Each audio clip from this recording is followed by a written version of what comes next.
আসসালামু আলাইকুম, আমি ডক্টর মোহাম্মদ আশরাফুল আলম, সাবেক সহকারী অধ্যাপক এনাম মেডিকেল কলেজ এবং হাসপাতাল। বর্তমানে কর্মরত আছি সিকিডিয়া নিউরোলজি হাসপাতাল, শ্যামলী, ঢাকাতে। আমি আজকে আপনাদের জন্য একটি সুখবর নিয়ে এসেছি।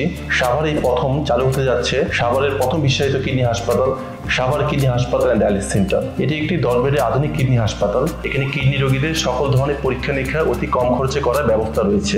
এছাড়া কিডনি রোগীদের যে বিশেষ কিছু সেবা, যেমন কিডনি বায়োপসি করা, ডায়ালিসিসের জন্য স্বল্পমেয়াদী এবং দীর্ঘমেয়াদী ক্যাথেটার স্থাপন এবং এভি ফিস্টুলা করার ব্যবস্থা রয়েছে।